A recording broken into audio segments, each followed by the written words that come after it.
घर से निकलो तो जेब में पता लेके निकलो, क्या पता हाथ से इंसान की पहचान मिटा रहे थे।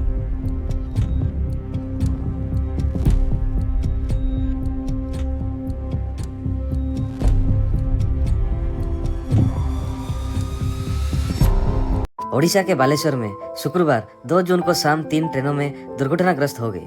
घटना बहानगा बाजार रेलवे स्टेशन के पास हुई। स्टेशन से कुछ दूरी तय करने के बाद कोरोमंडल एक्सप्रेस मालगाड़ी से टकरा गई और मेन लाइन छोड़कर लूप लाइन में चली गई और हादसा हो गया। टक्कर के बाद कोरोमंडल एक्सप्रेस के 13 डिब्बे बुरी तरह से क्षतिग्रस्त हो गए। उस वक्त दूसरी ओर से बेंगलुरु हावड़ा सुपरफास्ट एक्सप्रेस को गुजरना था। बेंगलुरु हावड़ा सुपरफास्ट एक्सप्रेस के ट्रैक पर कोरोमंडल एक्सप्रेस के डिब्बे गिरे हुए थे। इसकी वजह से बेंगलुरु हावड़ा एक्सप्रेस इन डिब्बों से टकरा गई।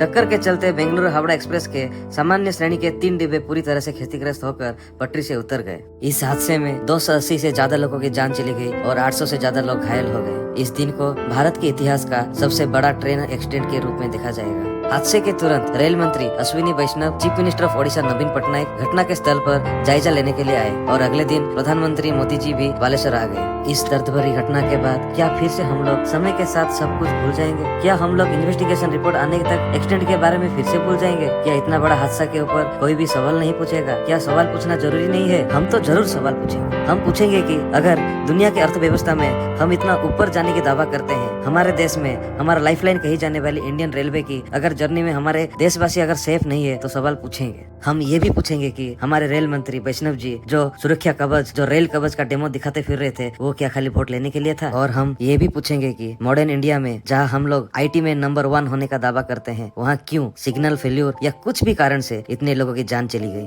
जब तक हम सवाल पूछना बंद कर देंगे सरकार को, तब तक हमारा देश का कुछ नहीं हो सकता। रेल मंत्री, प्रधानमंत्री जी गए और रेस्क्यू भी युद्ध स्तर पर हो रहा है, तो क्या हम सवाल पूछना बंद कर देंगे? हमको 300 किलोमीटर वाली बुलेट ट्रेन बाद में चाहिए, पहले 130 किलोमीटर वाली ट्रेन को सेफ चलाओ सरकार जी। जो भी हो, अगर भविष्य में इस तरह का मंजर नहीं देखना है तो इस टाइप का घटना में किसी न किसी को जवाबदेही लेना चाहिए। अगर सरकार है तो जवाबदेही है। इस वक्त इस बात को हम लोग को भूलना नहीं चाहिए। आप लोग क्या सोच रहे हो इस बारे में? कृपया कमेंट बॉक्स में अपना राय जरूर दीजिएगा। धन्यवाद।